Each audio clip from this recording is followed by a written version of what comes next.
बोलो गुरु महाराज की जय। श्री शिव महापुराण की जय। आप श्रवण कर रहे हैं श्री शिव महापुराण की कथा रुद्र संहिता पार्वती खंड। तो ब्रह्मा जी बोले कि हे मुने, इसके बाद हिमालय ने प्रसन्न होकर महोत्सव संपन्न अपने नगर को विचित्र प्रकार से सजाया। उन्होंने सभी मार्गों पर जल का छिड़काव कराया और सभी प्रकार के रिद्धि सिद्धि से नगर को अलंकृत कर प्रत्येक द्वार को केले के खंभे तथा मंगल द्रव्यों से सुसज्जित किया। आंगन में केले के खंभे लगवाए गए। रेशमी धागों में आम का पल्लव बांधकर बंदरवार, जिसमें मालती की माला बंधी हुई थी, लटकाया गया और उस आंगन को चारों दिशाओं में कल्याणकारी मंगल द्रव्यों से शोभित किया गया। पर्वतराज ने महाप्रभावशाली गर्गाचार्य के आज्ञा अनुसार अपनी कन्या के विवाह के निमित्त परम प्रसन्नता से युक्त हो सारी सामग्री तथा सभी प्रकार के मंगल द्रव्य एकत्रित किए। उन्होंने विश्वकर्मा को आदर पूर्वक बुलवाकर विस्तृत मंडप तथा मनोहर वेदी का आदर निर्माण करवाया। हे देवर्षि, वह मंडप 10,000 योजन लंबा, अनेक लक्षणों से युक्त तथा नाना प्रकार के अनेक आश्चर्यों से परिपूर्ण था। स्थावर चित्र की रचना जंगम के सदृश ही होने से वह मंडप चारों ओर अद्भुत पदार्थों से परिपूर्ण हो गया। स्थावर रचना ने विशेष रूप से जंगम को तथा जंगम रचना ने स्थावर रचना को पराजित कर दिया। जल की रचना से स्थल भूमि जीत ले गई। बड़े बड़े विशेषज्ञों को भी पता नहीं लगता था कि कहाँ जल है और कहाँ थल है। कहीं पर कृत्रिम सिंह तथा सारसों की पंक्ति बनी हुई थी और कहीं अत्यंत मनोहर कृत्रिम मोर बने हुए थे। कहीं पुरुषों के साथ नाचती हुई स्त्रियों के चित्र बनाए गए थे। वे कृत्रिम स्त्रियां अपनी दृष्टि से देखते हुए पुरुषों को मानो मोह रही थी और इसी प्रकार हाथ में धनुष धारण किए मनोहर द्वारपाल स्थावर होकर भी जंगम के सदृश प्रतीत होते थे। क्षीर सागर से उत्पन्न हुई सर्व लक्षण युक्त साक्षात लक्ष्मी के समान अद्भुत कृत्रिम माँ लक्ष्मी दरवाजे पर बनाई गई थी। अलंकृत हाथी वास्तविक हाथी के समान दिखाई पड़ते थे। इसी प्रकार घुड़सवारों से समन्वित अश्व तथा गजारोहितों से युक्त गजराज और आश्चर्यपूर्ण रथी से युक्त रथ समता में किसी प्रकार जीवधारी से कम न थे। अनेक प्रकार के वाहन तथा पैदल कृत्रिम होते हुए भी अनेक कृत्रिम अकृत्रिम जैसे प्रतीत होते थे। हे मुने, उन प्रसन्नचित्त विश्वकर्मा ने देवताओं और मुनियों को मोहित करने के लिए यह सब किया था। हे मुने, महाद्वार पर शुद्ध स्फटिक के समान अत्यंत उज्जवल नंदी का चित्र बनाया गया था। वह साक्षात नंदी के समान ही था। उसके ऊपर महादिव्य रतन जड़ित एवं मनोहर पल्लवों तथा चामरों से शोभायमान पुष्पक विमान रखा हुआ था। द्वार के बनाए बाएं भाग में शुद्ध काश्मीरी रंग के 4 दांत वाले 2 हाथी बनाए गए थे, जो महाकांतिमान तथा 60 वर्ष के थे और एक दूसरे के भिड़े हुए थे। उसी प्रकार सूर्य के समान महाकांतिमान तथा दिव्य 2 घोड़े भी बनाए गए थे, जो चमरों तथा दिव्य अलंकारों से सुसज्जित थे। विश्वकर्मा ने श्रेष्ठ रत्नों से विभूषित यथार्थ रूप वाले सभी लोकपालों तथा देवताओं को बनाया था। इसी प्रकार तपोधन, भृगु आदि ऋषियों, अन्य उपदेवताओं, सिद्धों तथा अन्य लोगों के भी चित्रों का निर्माण किया गया था। कृत्रिम विष्णु अपने गुण आदि पार्षदों के साथ इस प्रकार के बनाए गए थे कि उनको देखने से महान आश्चर्य प्रतीत हो रहा था। हे नारद, इसी प्रकार अपने पुत्रों, वेदों एवं परिवार के साथ सूक्त पाठ करते हुए मुझ ब्रह्मा के चित्र का भी निर्माण कराया गया था। विश्वकर्मा ने ऐरावत पर चढ़े हुए अपने दल सहित इंद्र का निर्माण किया था, जो पूर्ण चंद्र के समान प्रकाशित हो रहे हैं। हे देवर्षि, बहुत कहने से क्या लाभ। विश्वकर्मा ने हिमालय से प्रेरित होकर संपूर्ण देव समाज की शीघ्र ही रचना कर दी थी, और इस प्रकार दिव्य रूप से युक्त देवताओं को मोहित करने वाले तथा अनेक आश्चर्यों से परिपूर्ण उस विशाल मंडप का निर्माण विश्वकर्मा ने किया। इसके अनंतर महाबुद्धिमान विश्वकर्मा ने हिमालय की आज्ञा पाकर देवताओं आदि के निवास के लिए यत्न पूर्वक उनके लोकों की रचना की।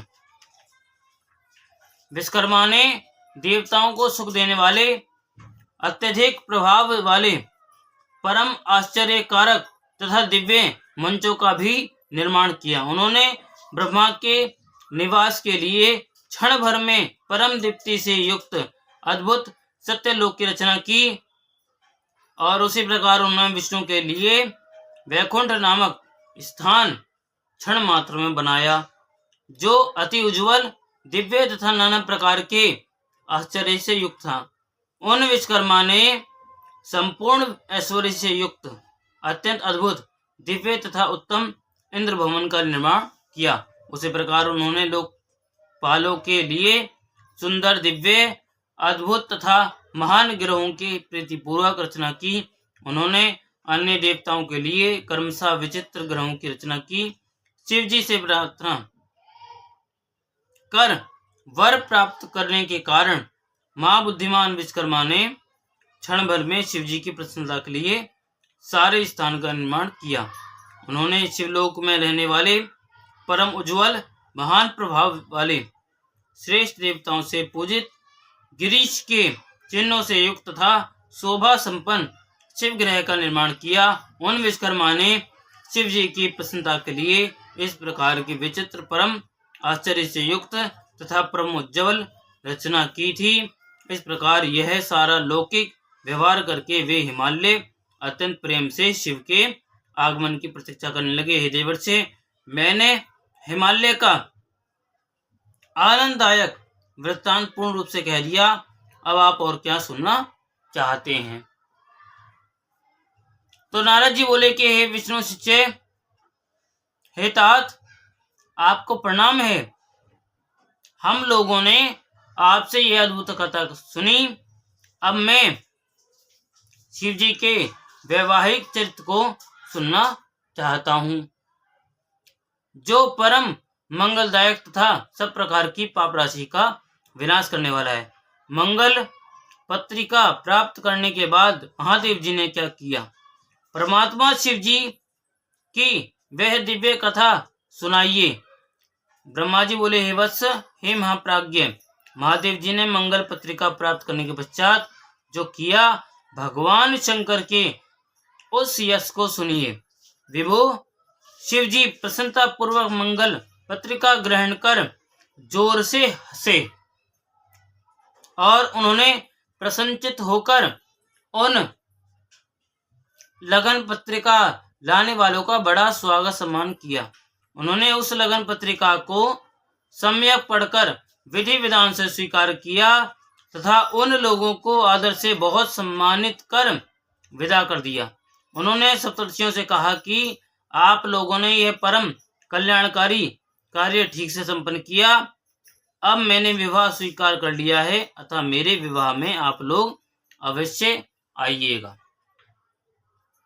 शिव जी के इस प्रकार के वचन को सुनकर वे परम प्रसन्न हो गए और उनको प्रणाम कर तथा उनकी प्रदक्षिणा करके अपने परम भाग्य की सराहना करते हुए अपने घर चले गए।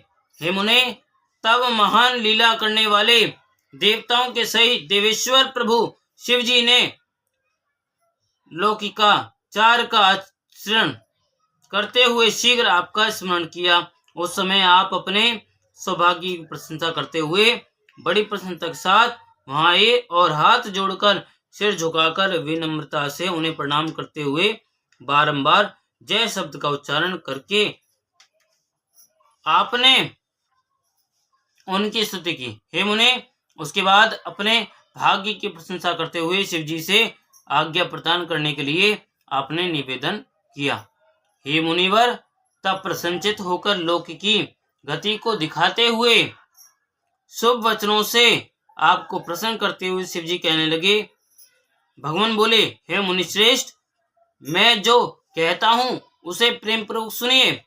आप मेरे परम प्रिय तथा भक्त राज शिरोमणि हैं, इसलिए आपसे कहता हूँ, आपकी आज्ञा से पार्वती ने जिस प्रकार की महान तपस्या की थी उससे संतुष्ट होकर मैंने उसे पति बनने के लिए वरदान दे दिया है। मैं उसकी भक्ति के वशीभूत होकर अब विवाह करना चाहता हूँ। सप्तर्षियों ने सारा कार्य संपन्न कर दिया है, विवाह का लगन भी निश्चित कर दिया है। हे नारद, वह विवाह आज के 7वें दिन होगा। मैं लोक रीति का आश्रय लेकर वैवाहिक महोत्सव करूंगा। ब्रह्मा जी बोले, तात इस प्रकार परमात्मा शंकर का वचन सुनकर आप परम प्रसन्न हो उन प्रभु को प्रणाम करके यह वचन कहने लगे। नारद जी बोले कि आपका यह व्रत है कि आप भक्तों के अधीन रहते हैं, ऐसा सभी का मत भी है, इसलिए आपने यह उचित ही किया, क्योंकि पार्वती यही चाहती भी थी। हे विभो, अब मेरे योग्य जो कोई कार्य हो आप मुझे बताइए। आपको प्रणाम है, आप मुझे अपना सेवक मानकर कृपा कीजिए। ब्रह्मा जी बोले कि हे मुनीश्वर, जब आपने शिव जी से इस प्रकार कहा तब भक्तवत्सल शिव जी प्रसन्नचित होकर आदर पूर्वक आपसे कहने लगे। भगवान शिव बोले, हे मुने, आप मेरी ओर से विष्णु आदि देवों, मुनियों, सिद्धों तथा अन्य लोगों को भी चारों ओर निमंत्रण कीजिए। मेरी आज्ञा को मानते हुए उपर्युक्त सभी लोग उत्साह तथा शोभा से युक्त हों, अपनी स्त्री, पुत्र तथा गणों के सहित इस विवाह में आए।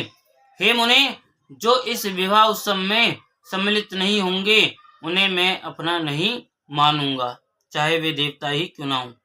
अब ब्रह्मा जी बोले कि हे मुने, ईश्वर की इस आज्ञा को स्वीकार करके शिव प्रिय आपने शीघ्रता से उनके यहाँ जाकर सबको निमंत्रण दे दिया। हे नारद, इस प्रकार शिव जी के दूत का कार्य शीघ्रता से संपन्न कर शिव जी के पास आकर आप मुनिवर उनकी आज्ञा से वहीं बैठ गए। शिव जी भी उन लोगों के आगमन की प्रतीक्षा करने लगे। उनके गण सभी जगह नृत्य गान पूर्वक उत्सव करने लगे और उसी समय अत्यंत सुंदर वेशभूषा से सुसज्जित होकर भगवान विष्णु अपने परिकरों के साथ कैलाश आए। वे अपनी भार्या तथा पार्षदों के साथ भक्ति पूर्वक प्रणाम कर उनकी आज्ञा प्राप्त करके प्रसन्नचित हो बैठ गए। उसके बाद मैं भी अपने गणों के साथ प्रसन्नता पूर्वक कैलाश पर्वत पर गया और प्रभु को प्रणाम करके अपने गणों सहित आनंदित हो बैठ गया। इंद्र आदि लोकपाल भी अपनी पत्नियों तथा सेवकों सहित नाना प्रकार के अलंकारों से अलंकृत हो उत्सव मनाते हुए वहां आए। तो इसी प्रकार निमंत्रित मुनि, नाग, सिद्ध तथा उपदेव एवं अन्य दूसरे लोग भी वहां आए। उस समय महेश्वर ने वहां आए हुए उन सभी देवता आदि का प्रसन्नता से पृथक पृथक सत्कार किया और उस समय कैलाश पर देव स्त्रियों ने यथा योग्य नृत्य आदि करना प्रारंभ कर दिया और वहां अद्भुत एवं महान उत्सव होने लगा। हे मुने, और इसी समय जो विष्णु आदि देवगण शिव के यहाँ आए हुए थे वे सब शिव की वर्ध यात्रा की तैयारी कराने के लिए प्रसन्नता से निवास करने लगे। उस समय शिव जी की आज्ञा से आए हुए सभी लोग शिव जी के कार्य को यह मेरा कार्य ही है ऐसा समझकर शिव की सेवा करने लगे। सप्त मातृकाओं ने शिव जी के विवाह का दूल्हा वेश बड़े प्रेम से शिव जी के अनुरूप सजाया। हे मुनि श्रेष्ठ, परमेश्वर प्रभु की इच्छा से ही उनके स्वाभाविक वेश को भूषणों से सजाया गया। सप्त मातृकाओं ने मुकुट के स्थान पर चंद्रमा को बांध दिया। उनके ललाट में रहने वाला तीसरा नेत्र तिलक रूप से सुशोभित कर दिया। हे मुने, नाना रत्नों से देदीप्यमान दो सर्प दोनों कानों को अलंकृत करने वाले कुंडल के रूप में शोभित हुए। उनके अंग में निवास कर ले अन्य सब अनेक रत्नों से युक्त आभूषणों के समान सुशोभित हुए। उनके शरीर में लगी हुई विभूति चंद्र आदि पदार्थों से उत्पन्न उत्तम अंगराग हो गया। उनका परम सुंदर गज चर्म दिव्य दुकुल के समान हो गया। उस समय शिव जी का ऐसा सुंदर रूप हो गया जो अवर्णनीय था। वे साक्षात ईश्वर हैं अतः उन्होंने सभी ऐश्वर्य धारण कर लिया था। उस समय सभी देवता, दानव, नाग, पनंग, अप्सराएं, महर्षि गण उत्सव से युक्त होकर शिव जी के समीप जाकर प्रसन्न हो कहने लगे। सभी लोग बोले, हे महादेव, हे महेश्वर, हिमालय पुत्री महादेवी पार्वती से विवाह करने के लिए आप हम सभी के साथ कृपा पूर्वक प्रस्थान करें। तदनुपरांत शिव तत्व को जानने के कारण प्रसन्नचित्त वाले विष्णु ने भक्ति पूर्वक शिव जी को स्मरण कर प्रणाम कर उस प्रस्ताव के लिए अनुरूप कहना प्रारंभ किया। विष्णु भगवान बोले, हे देवदेव, हे महादेव, हे शरणागत वत्सल, आप अपने भक्तों का मनोरथ पूर्ण करने वाले हैं। प्रभु, मेरा निवेदन सुने। हे शंभु, हे शंकर, आप ग्रह सूत्र की विधि से गिरीश सुता देवी पार्वती के साथ अपने विवाह का कर्म कीजिए। हे हर, यदि आप ग्रह सूत्र की विधि से विवाह कर्म करेंगे तो सारे लोक में इसी प्रकार से विवाह की विधि प्रसिद्ध हो जाएगी। हे नाथ, इस लोक में आप अपने यश की घोषणा करते हुए कुल धर्म के अनुसार मंडप स्थान तथा नांदी मुख कृत्य प्रसन्नता पूर्वक कीजिए। ब्रह्मा जी बोले कि विष्णु के द्वारा इस प्रकार कहे जाने पर परमेश्वर शंकर जी ने समस्त लौकिकाचार मुझ ब्रह्मा के द्वारा संपन्न करवाया। हे नारद, उन्होंने सारी अभ्युदय का कार्यभार मेरे ऊपर सौंप दिया और मैंने भी मुनियों के साथ प्रेम पूर्वक सभी कृत्यों को पूरा किया। हे महामुने, कश्यप, अत्रि, वशिष्ठ, गौतम, भागुरी, गुरु, कण्व, बृहस्पति, शक्ति, जमदग्नि,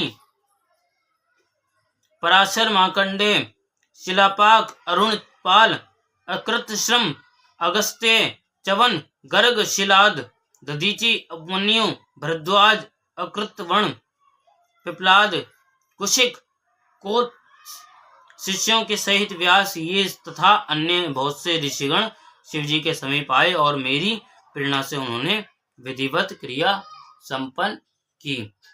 तो वेद वेदांग के पारगामी उन ऋषियों ने शिवजी का समस्त कौतक मंगल कर वेद रीति के अनुसार उनकी रक्षा का विधान किया। उन संपूर्ण ऋषियों ने ऋग, यजु, साम अन्य नाना प्रकार के रक्षोघन सूक्तों के अनेक प्रकार के मंगल पाठ किए। उन्होंने विघ्न शांति के लिए मुझसे तथा शिवजी से मंड देवताओं तथा समस्त ग्रहों का पूजन करवाया। इस प्रकार शिवजी ने प्रसन्न होकर समस्त लौकिक कुलाचार तथा वैदिक विधि का संपादन कर प्रसन्नता पूर्वक ब्राह्मणों को प्रणाम किया। उसके बाद देवताओं और ब्राह्मणों को आगे कर सर्वेश्वर शिवजी अपने पर्वतमोत्तम कैलाश से प्रसन्नता पूर्वक चले गए। लीला करने में प्रवीण वे शिवजी उन देवताओं तथा ब्राह्मणों के साथ कैलाश के बहिर्भाग में आकर प्रेम से स्थित हो गए। देवताओं ने उस समय महेश की प्रसन्नता के लिए अनेक प्रकार के गाने बजाने तथा नृत्य संबंधी अनेक प्रकार के उत्सव किए। इससे की आगे कथा कल होगी। बोलो उमापति महादेव की जय। शिव महापुराण की जय। ओम श्री सांब शिवाय नमः। ओम श्री सांब शिवाय नमः। ओम श्री सांब शिवाय नमः।